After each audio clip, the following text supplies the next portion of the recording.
রাজ্যে দুর্গাপূজাকে ঘিরে চাঁদা সংগ্রহের প্রশ্ন দীর্ঘদিন ধরেই বিতর্কিত বিষয়। প্রতি বছরই উৎসবের আগে ব্যবসায়ী, দোকানদার থেকে শুরু করে সাধারণ মানুষের অভিযোগ থাকে জোরপূর্বক চাঁদা আদায় নিয়ে। চলতি বছরেও প্রাথমিক পর্যায়ে উত্তপ্ত হয়ে উঠেছিল পরিস্থিতি। ঠিক তখনই আসে সরকার প্রমুখ মুখ্যমন্ত্রী মানিক সাহার সরাসরি বার্তা, পুজো উদ্যোক্তারা কারোর ওপর জোর করবেন না, বরং স্বেচ্ছা অনুদানেই গুরুত্ব দিতে হবে বলে জানিয়েছিলেন মুখ্যমন্ত্রী এবং তার প্রশাসন। স্বাভাবিকভাবেই প্রশ্ন উঠেছে, বাস্তবে কতটা কার্যকর হয়েছে এ বার্তা? তা নিয়ে সাধারণ মানুষের কাছে পৌঁছে গিয়েছিল নিউজ নাও। শারদীয় দুর্গা উৎসব শুরু হতে বাকি মাত্র আর কয়েকটা দিন। এই চাঁদা কালেকশন চলছে জোর পর্যায়ে। এখনো পর্যন্ত চাঁদা নিয়ে চাঁদাবাজির বিশেষ চাপাচাপি নেই বলেই উঠে আসে সাধারণের প্রতিক্রিয়ায়।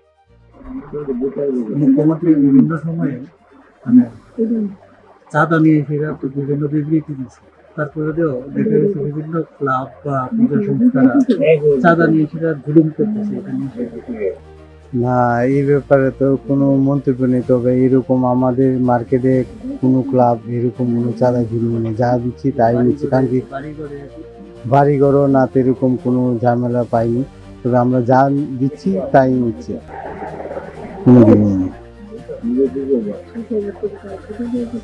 দুর্গাপূজায় চাঁদার বিষয়টি এক সময় হয়ে উঠেছিল অনেকটাই বিভীষিকার মতো। এতে ভাবমূর্তি ক্ষুণ্ণ হয় সরকারেরও। চাঁদা নিয়ে চাঁদাবাজি বন্ধ হলে এদিকে যেমন জনমনে স্বস্তি আসে, অন্যদিকে দায়বদ্ধতা বাড়ায় সরকারের। কারণ মুখ্যমন্ত্রীর প্রকাশ্য নির্দেশের পরও যদি কোথাও জোরপূর্বক চাঁদা আদায়ের ঘটনা ঘটে, তবে তার আদায় এড়াতে পারবেন না প্রশাসন। ইতিমধ্যেই এই বিষয়ে নজরদারি বাড়িয়েছে বলে দাবি প্রশাসনের।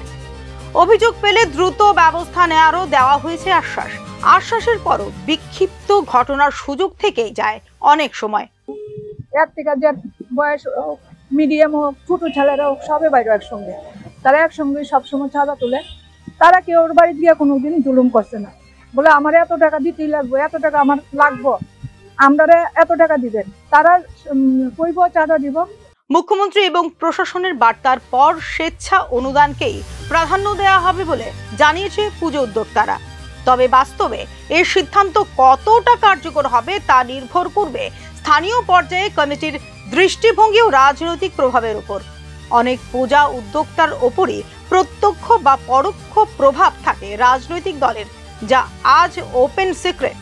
তবে একদিকে ব্যবসায়ী ও মধ্যবিত্তদের আস্থা বাড়ানো, অন্যদিকে এই বিষয়ে বিরোধীদের হাতে অযথা ইস্যু তুলে না দেওয়াই মূল লক্ষ্য সরকারের। Bureau report, news now.